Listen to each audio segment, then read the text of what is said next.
already. Welcome. Yeah, there are a lot of firsts where Alessandro is concerned. I don't encounter them often in this country. Sometimes back in the motherland. Right. Well, if there's not, if the Sopranos film, The Many Saints of Newark, doesn't call for an Alessandro, something is wrong. If you can't get a gig in this one, then you're doing something wrong. Exactly. I mean, I've said this before in interviews, but it's really true that my name has been such a kind of source of confusion. It's been such an obstacle in my whole career up until this point. And then finally this you're cashing in the chips. Career defining role finally I'm sure I only got because of that, or it certainly didn't slow the process down. I don't think it got you the role with Mr. David Chase, but yes, as you say, probably didn't hurt. I really think he did really care. I mean, he does really care about the Italian thing. Like I mean, I think he makes no bones about it. Like it was important to him. Yeah. Well, so I let's start there, because I mean, you talk about this as a career defining role. It's interesting. Look, you've been around the block once or twice. I followed your career. I'm a big fan of your work, man. But it's unusual for any actor to be in this circumstance where you are, because this is arguably the most important, most high profile role in your career. And as you well know, this by the Hollywood playbook is not usually how it works. Yeah. Had you give me a sense of sort of like where, like, were you still, I mean, I'm sure over the years you've chased different things and you've been satisfied to different degrees. Where were you at when this came around in terms of like satisfaction level, what you were going after, what dreams were still left, or what dreams you'd let go of? Where were you at? Well, okay. I guess on the one hand, I felt like I was very proud of the kind of range of roles that I'd played, and the variety of everything, and that I was aware that I'd kind of been appreciated over the years for kind of bringing something to movies where I was playing supporting roles in that were that was enhancing the movie somehow in unexpected ways, and that the roles were sometimes on the page not as colorful or interesting as they ended up in my hands once I was done with them. But I also felt like it was still a grind. It was just a grind in the sense that I just couldn't really be, I couldn't finance independent movies in the lead roles, and studios were reluctant to hire me in lead roles just because I wasn't going to sell the film to their audiences. And so I've been relatively anonymous, apart from like in the people in the know within the industry, and obviously there were a lot of directors who wanted to hire me, and came up against opposition from financiers and executives and stuff like that. And so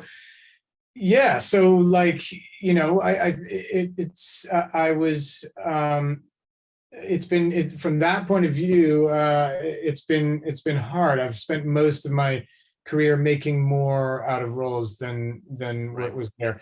On the other hand, I've felt over the past 8 years or so like a kind of very like quiet, slow, steady progression towards this moment. Like getting this role wasn't completely out of nowhere.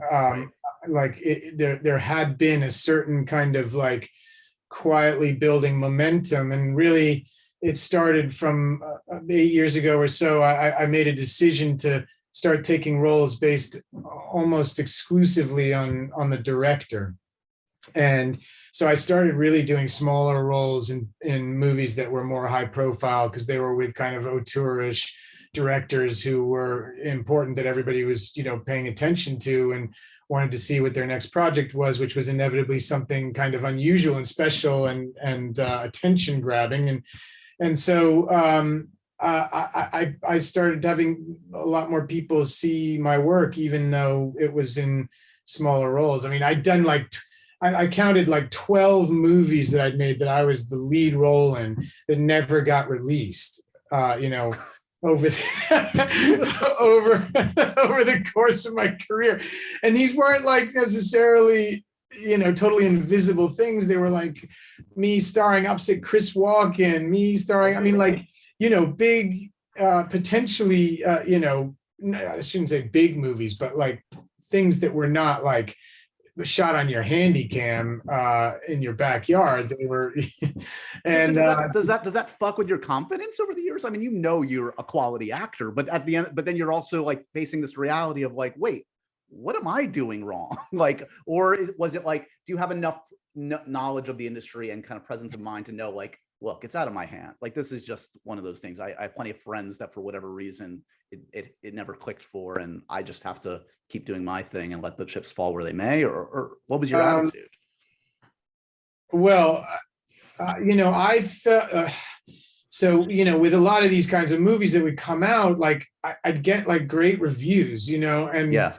And so I was being told, by critics and stuff that I'd given some great performance in this thing. It's just nobody was seeing any of it. Right. And so I wasn't thinking my process is not yielding the performances that I want. It was just I was in the wrong movies or just having bad luck with the movies and the way that they were released or whatever. And but really I felt it was about trying to come to realize that movies really belong to directors, and that a movie is only as good as its director. And once I started just kind of saying I want to work with these people, just find me anything in movies with this list of 40 directors, and they started doing that. And, it started around the time I did I don't know, maybe it was Ginger and Rosa with Sally Potter. If you look from that film until now, the best directors I've worked with are in that, from that point to now. I mean, every movie was somebody: David O. Russell, J.C. Chander, Nick Refn, David Duvernay, I mean, it just every single time it was somebody. I mean, Ava, I did a one scene part in that movie.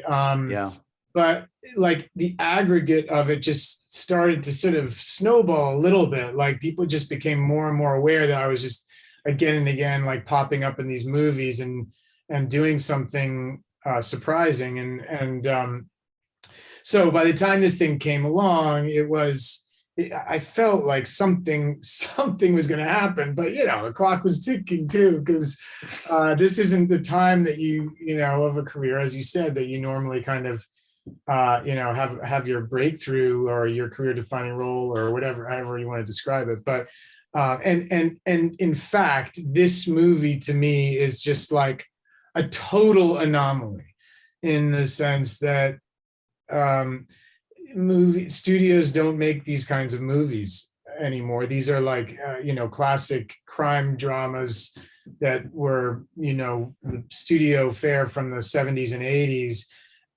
before all the superhero movies and everything, and they just a mid-budget. This was $50-60 million. That budget is just not a budget that exists at the studios for a drama. And it was I kind of like to think of the movie as a Trojan horse that was wrapped up in this IP of the television series that had such a following and was only allowed to be made because of that. And it's also because of that David was allowed to cast whoever he wanted in the roles, because we weren't selling it. The show was selling the movie. So the likelihood of this role in this kind of movie at this time really was, very, very kind of needle in a haystack. Yeah, there's no question that when it came along, I was aware that, like, finally something had really gone right for me, and I'd had some, it was a great stroke of luck. What was it a process in terms of, like, from the first time you met with David and or Alan Taylor to get the role? I mean, were you steeling yourself for, like, as much as they're saying, we love you, you're great, we're talking to the studio, is a part of your brain like, oh, like, great, when does Ryan Gosling take my role? Like at the last second, Yeah, I was. I gave a killer audition, and I really prepared for it. I don't do a lot of auditions in a year, but I do, once every 3 months. It's kind of been, and I really like treat them like I treat them as if I had the role and I was researching the role and starting to work on it. And because just psychologically that way, I can just see it for its own value and just like enjoy that process of discovering a character and picking apart a scene and doing all the things that I do when I'm actually preparing to shoot. So I really, I spent a few weeks on this, and I was given like the 5 biggest scenes in the movie to tape, and I didn't know, by the way, I hadn't even, David is so tight-lipped about the script and everything, and he's so paranoid about it getting out that I hadn't even read the whole thing, so I didn't even know it was the lead role in the movie. I just knew there were like 5 great scenes, and so I prepared them, and I taped it, and you just know, like, sometimes if it's good or not. I just knew it was really good, and I sent it off, and I was expecting to hear like something positive about it, but yeah, I didn't know. And I remember Ethan Hawke is my buddy, and he lives down the road right here, just a few townhouses down on my street here in Brooklyn, and we have breakfast all the time. Our kids are in the same school, and so we meet up almost daily if we're like if we're both here. And I was like, hey, I got to show you this thing, and so I took him back to the house and I showed him the audition, and he was like, damn, that's really good. You're not going to get it. And I was there's the supportive friend. I know. He was tempering your expectations. He wanted it to be a nice surprise. He was like, oh, he's so deserved to get this. You're not gonna get it. And so of course there was always that expectation, but I definitely felt like I had like really sort of done something special with the scenes, and I'd sent them off, and I heard immediately that they were interested, and then when I went and met them, I went and had lunch with David and Alan Taylor at some restaurant in Tribeca, and my next door neighbor, who's right across the wall behind this screen I'm pointing at, is Tim Van Patten, who directed half The Sopranos and all of Boardwalk and everything. Oh, this is all meant to be. Come on. And he, so once I told him that, like, I'd done this audition and they were interested and everything, he said, and I told him I was going to meet David and everything. He kind of like prepped me about the whole thing and said, listen, like, don't expect David to laugh at your jokes.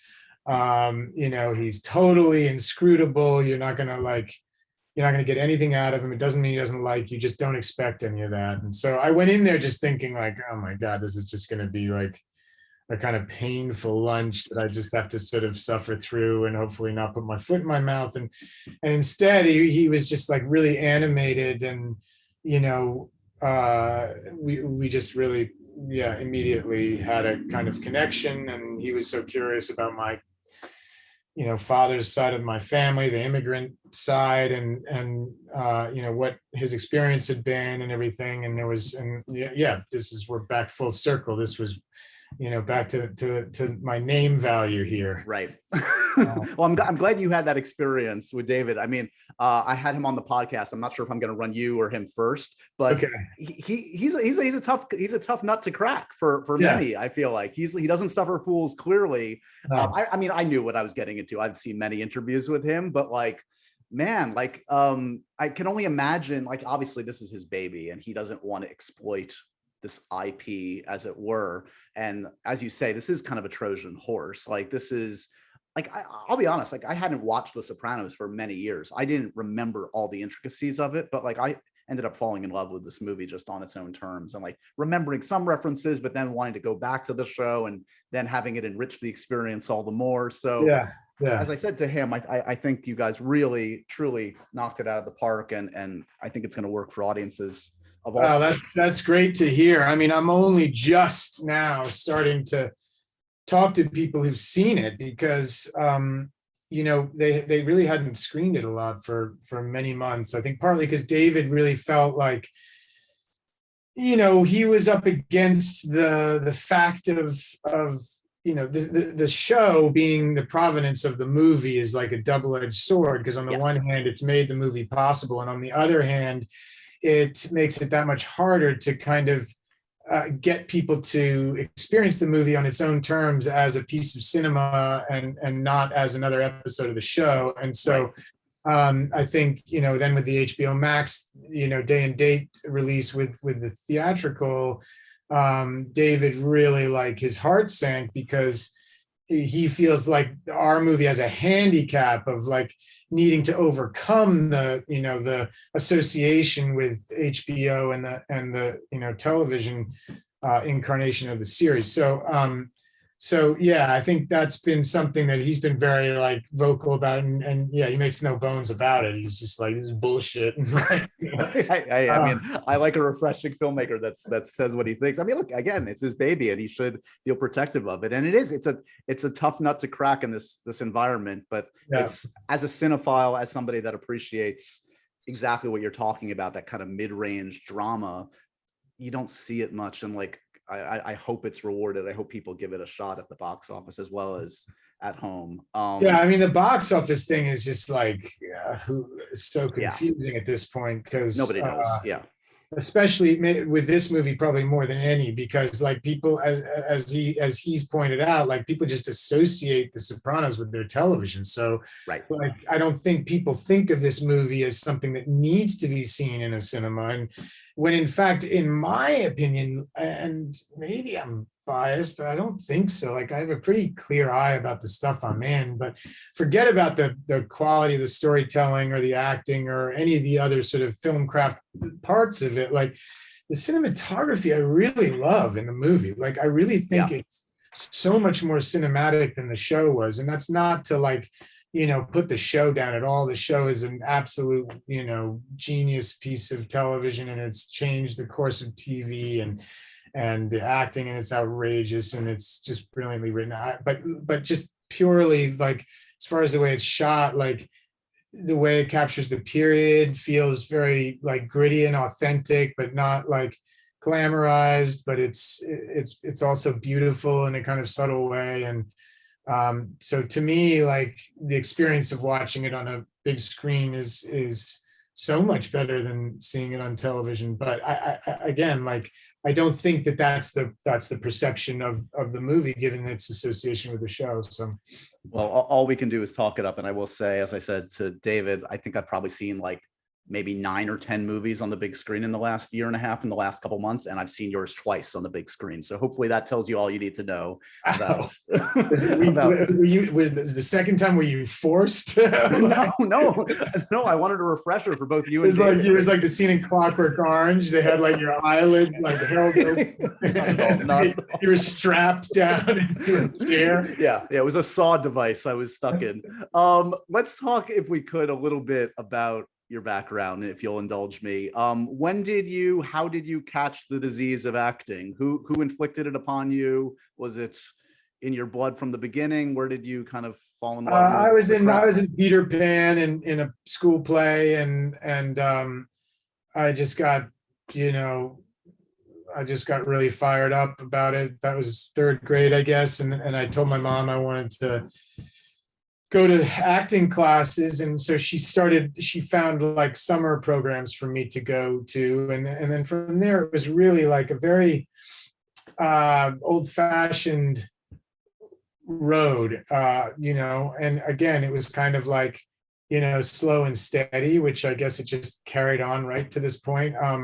I started out doing, summer drama schools and things, and then interning at summer theaters and like sweeping floors and punching meal tickets and doing like splicing sound tape and for plays, and then I started getting little roles in like professional summer theater up in Connecticut. There was this place called the Eugene O'Neill Theater Center where they developed all of August Wilson's plays and John Patrick Shanley's plays, John Guare's plays back in the 80s. And I was there initially just as a kind of intern who was like helping out, and then some part my fourth or fifth summer there, I was still in high school, and some part came up for a teenager, and they asked me to do it, and then that was like my first professional role. And then I went to Yale, and while I was at Yale, I got an agent.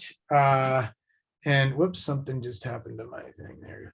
And I started auditioning for summer theater, and I then, like, over the time that I was at Yale, I did like 5 regional theater plays around the country, Chekhov and Athol Fugard, and just like a bunch of things. Master Harold and the Boys, I think, was like my first big lead role in any professional capacity, and it was out in Seattle at the Intiman Theater in Seattle, and that was, I think I was a junior at Yale, and it was one of the most thrilling moments of my life.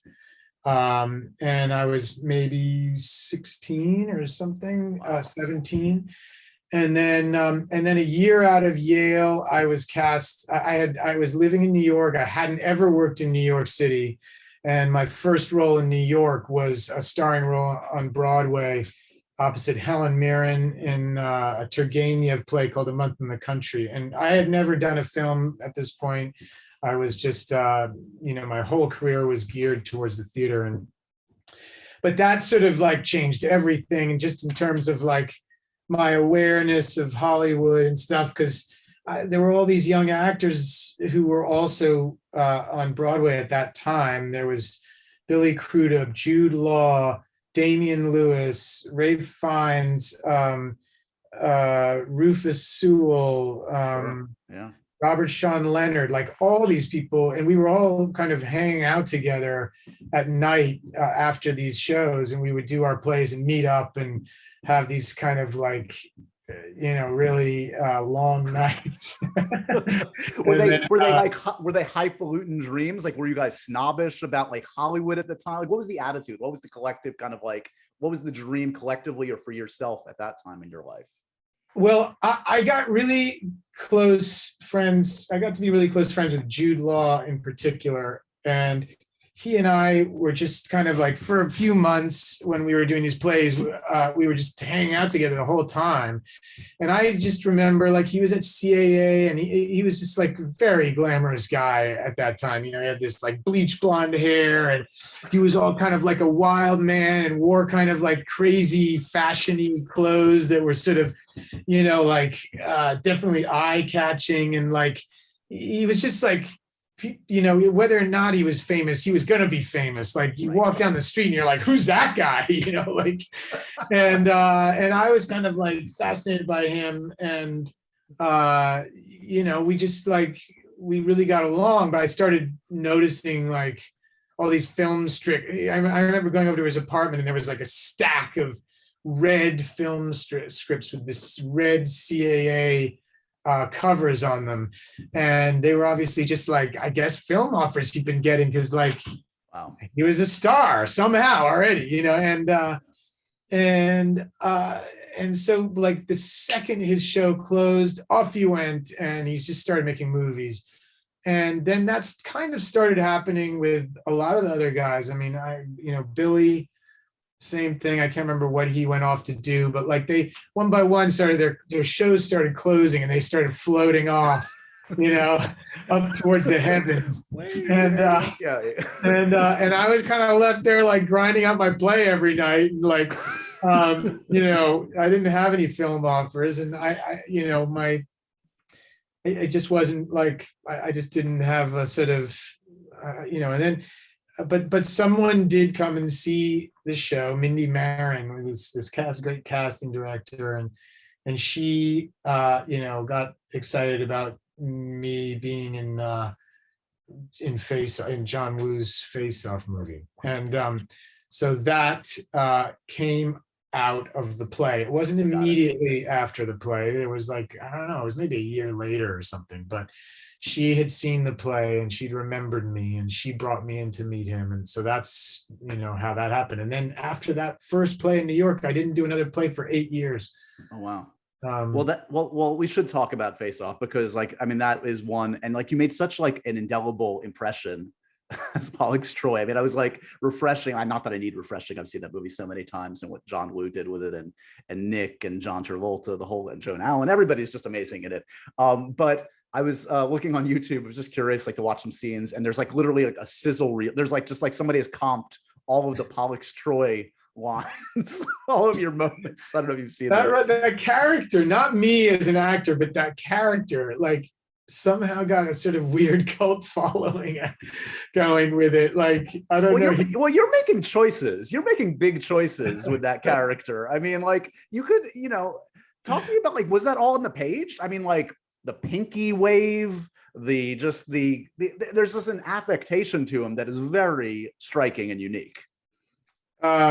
Yeah, none of it was on the page. In fact, when I first met John Woo, the role was written like just like mini me of Nick's character. It was like the same guy as Nick, just sort of like this sort of loser, less cool one, but who was still like, supposed to be in like leather pants and, like a kind of club guy, who's just like trying to like be like his older brother or something. I don't know. But it was just so lame. Like, I knew from the start, first of all, I thought the script was just totally inane. Like I couldn't understand, like, I was like, these guys are swapping faces. This is the stupidest thing I've ever heard. Like, this is never going to work. Right.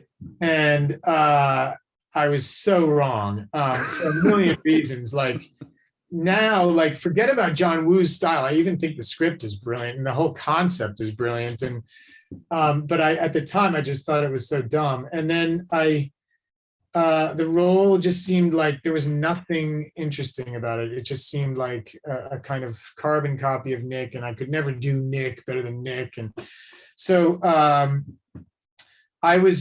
but he cast me just from, I think we just met. I don't think I read anything. I just like, I came and met him and I wore leather pants. Like I wore leather pants to my John Woo meeting, and that did the trick. Like he cast me.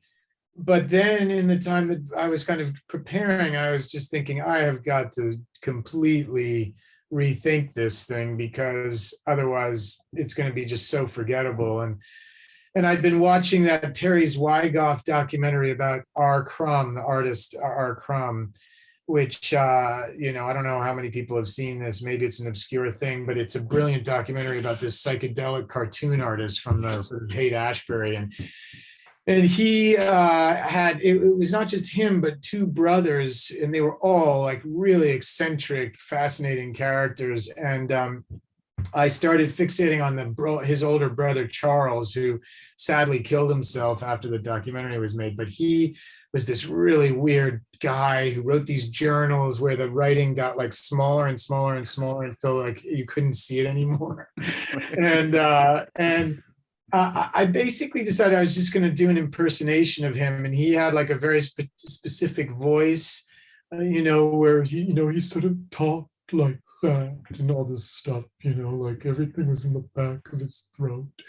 And I just sort of started like, I was like, I'm just going to do that. I'm just going to be that guy. And and then I want to dress like him. And I went to the costumers and I had them rethink the whole thing. And they got all my like, wide wheel corduroys and sweater vests and glasses and all that stuff. And my whole physicality, I was sort of imitating the Crumb Brothers. And I had also shown it to Nick, who just like, his like eyes lit up when he saw the documentary. And he was like, "Oh, Alessandro, yeah, you're speaking Nick Cage's language. Very what you're doing. Yeah. Very dark. He was just like into it. And we started like getting together and doing like improvisations in his trailer, based on the Crumb Brothers, and just like cracking ourselves up, just making up the most absurd shit, talking about like sex sandwiches and like, just free associating. And his assistant would write it all down, and then we would send it to John Woo, and John Woo just loved it. Like, I couldn't believe it. Like, the stuff we were coming up with was just so like random, and he would watch it and he loved it. I remember him saying, like, bringing us into the set one day and saying, he was looking at our pages and he was like, sex sandwich, very funny. And we were like, right, That's amazing. It was like just wildly creative experience. Nick, it was my first movie, really. I'd done a little tiny role by that time in Inventing the Abbots, and that was it. And Nick was like so encouraging of me, and he was just like, yeah, go, like do that, and so I just felt totally emboldened by him. And John, like the rest of the movie was one of those movies is so big and there's so much going on that nobody's paying attention to what the acting, like, that's happening off in some kind of corner. And it's not until like, the dailies started coming back that people had realized like that I was doing this whacked out character. Before that, they were just like, who's the guy with the boat shoes and the corduroys or whatever? Yeah. Why is that guy waving to John Travolta like this in the corner? But I started getting people coming up to me on the set from the crew, like the DP, I think, and I don't know, people in the, in the department head saying like, hey, I saw the dailies, like, I like what you're doing there. You know what I mean? And I was like, all right, like, I'm good. I'm just going to keep doing this. And that's amazing. So wow. Yeah, that was a very, a great first experience. We'll have to set aside another 3 hours for another podcast to talk more in detail, because I feel like that's the tip of the iceberg of face-off stories and Nick Cage stories, which I can always dine out on. One thing I want to get to before I run out of time with you, because I have been asking folks about their comfort movies, especially in this last year when we need some comfort. Oh yeah. You chose a great one that shockingly has not come up yet. I don't know. This is a stupid question to even ask why this is a comfort movie, but tell me why for you, Step Brothers is an integral comfort movie for you. I guess, well, it's become a family thing. My brother and my son and I just all love it so much that it's just like we quote it all day long to each other in text messages, and like we send little pictures, and we just repeat the same lines to each other over and over again. And it's just like, we just like crack each other up, even like with the same lines that we've said to each other like 100 times. And I don't know, man, it's just so brilliant. And like, I think maybe the best performance in the whole movie is Adam Scott. Like Will Ferrell and John C. Reilly are just such geniuses in like every movie that they do, and Will Ferrell is like, I think all of his movies are my comfort movies, but Adam Scott is like the special sauce in the movie that just like puts it into the stratosphere. And from the minute he appears on screen, like singing Sweet Child of Mine or whatever, with his family, and like he's just like he's on fire. He like had tapped into somebody that was just so brilliant, and that character has been kind of recreated in other movies and other kind of incarnations so many times, and it'll just never be as good as the way that he does it. Just what's fun. I don't know if you know Adam at all. I mean, I've talked to him on this podcast and other times, and he's talked about that film like being so out of his element and being like, I am not equipped to do this. And to see what came of it, even through the fear and feeling like you didn't belong, makes it all the more remarkable. Well, that's so funny. Like, he just seems so completely there. I mean, I know that feeling. Like, I just, interestingly, like after this movie, the last three things I've done have all been like very, like real comic roles. And I've done comic roles at times in my career, but usually in more dramatic films. And after doing The Art of Self-Defense a few years ago, I love, by the way, fantastic. Thank you. Yeah.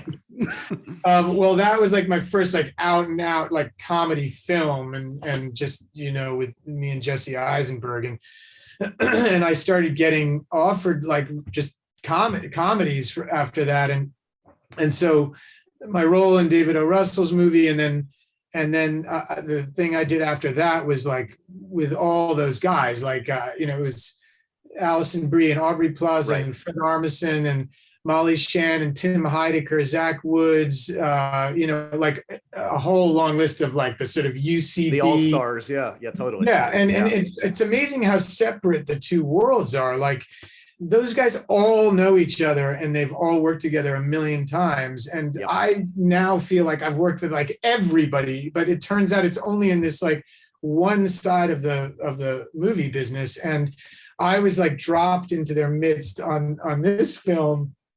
And I felt like the way Adam's describing, like I felt like a total alien, to the point where it was almost like they were like wanting to come and like touch my hair, you know what I mean, and see if I was real. And it was such a like just so fun. And I would just sit around like I just like it was as if I was stoned when I wasn't stoned, because like my eyes were like slits, and I was just like grinning like because people just the whole time were just being funny all the time. And it's so unlike all the film sets I've been on, where I don't know, people are sort of just sitting around like complaining or whatever.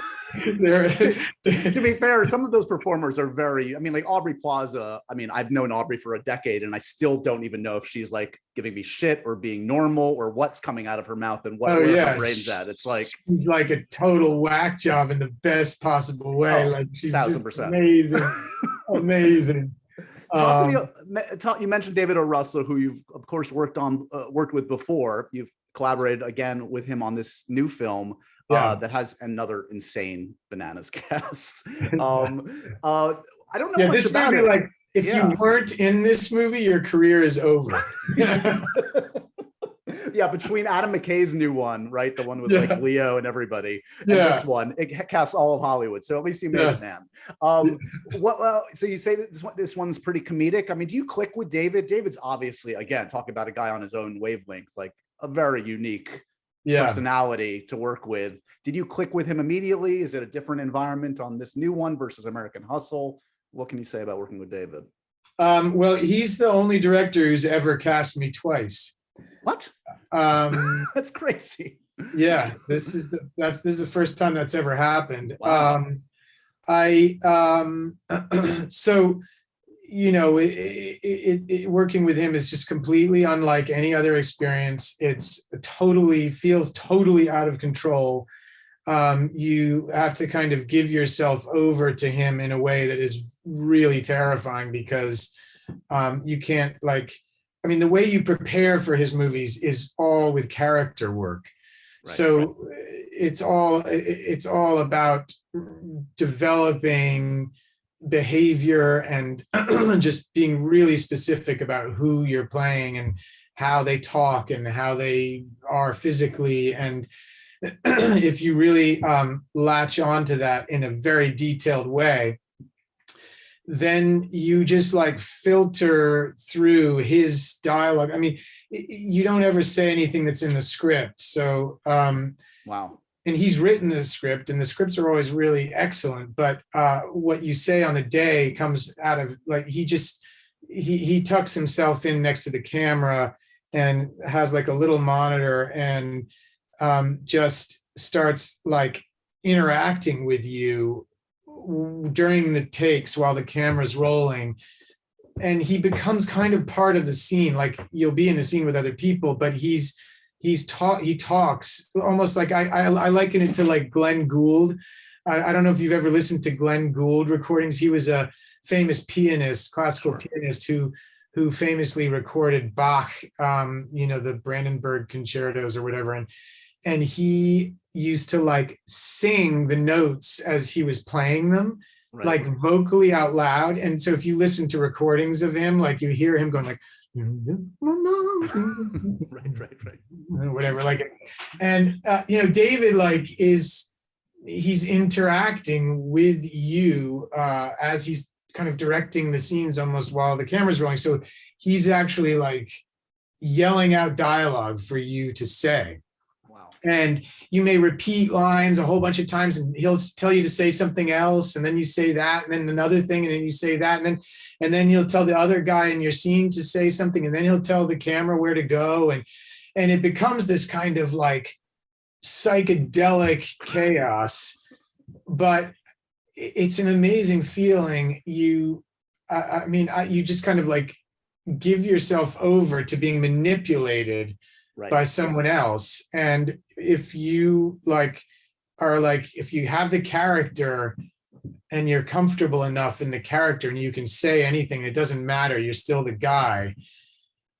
It's like you just kind of let go. And he's very funny. So the thing, usually the stuff he's asking you to say are jokes, or funny things, and you just say it like totally committed, and it just is funny.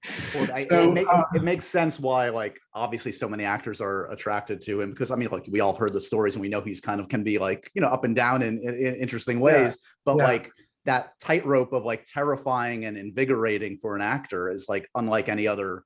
I can't think of another filmmaker that works that way. So that's. Yeah, I mean, it's really by the end of the shoot, you feel just like exhausted by the uncertainty of everything, like of coming in every day and just like not knowing what you're going to say or what's going to happen, or, if the scene is going to just like blow up and be just some like completely different thing than what you anticipated, and that something brilliant is going to be discovered and some incredibly funny moment, and it's just going to like be a memorable moment or something. Or if it's just going to like, if you're not, whatever, like your role's presence in the scene is going to end up just being totally invisible. Like you just don't know on any given day. And that after like a couple of months, it's like, it's intense, and you need like a rest after.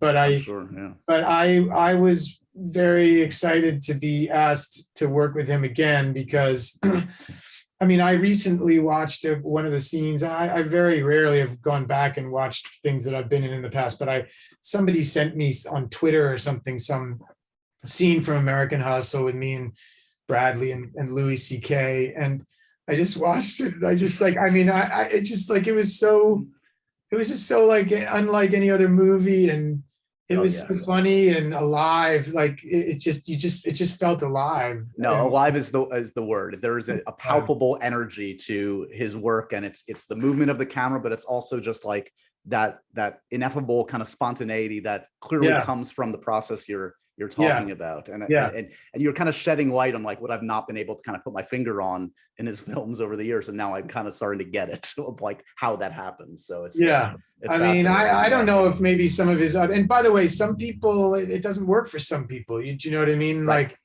and some people have had experiences with him that haven't gone so well, and I don't know. I've just I've had like fairly limited. I wasn't the lead in either of these movies, and I was just coming in and doing my bit, but I as just purely on a creative level, I found it thrilling on both occasions. Well, we only have to wait like a year for that one, so we'll. I know, it's like every movie I do now. It's like 3 years later. it's unbelievable. It requires the patience of Job at this point. It just means we'll have another excuse to chat and we'll also have to do, we're going to do our 10-hour face-off podcast coming soon. But in the short term, to the audience one more time, if you can't tell, I'm a big fan of this one, The Many Saints of Newark. If you're a Sopranos fan, obviously you're going to see this, you're going to want to see this, but like as somebody that like loved Sopranos but was not like just like crazy invested, it just works on its own, and it's just like a really well told and amazing ensemble. I should mention too, beyond Alessandro, like everyone from Vera and Corey Stoll, my God, Ray Liotta. I don't want to reveal too much, but the scenes between you and Ray are electric and amazing. Yeah, so I've got some stories there too. For our next chat. Okay, fair enough. That was a thrilling experience. Ray is something else. He's amazing. Yeah, no, he's amazing in the film, truly. Congratulations, man, on this. I hope you get a breather from both David O. Russell and the publicity train to enjoy the moment. It's long overdue to have this moment. So congratulations, man, and thanks for the time. Thanks, Josh. It's good to connect. Good to talk to you.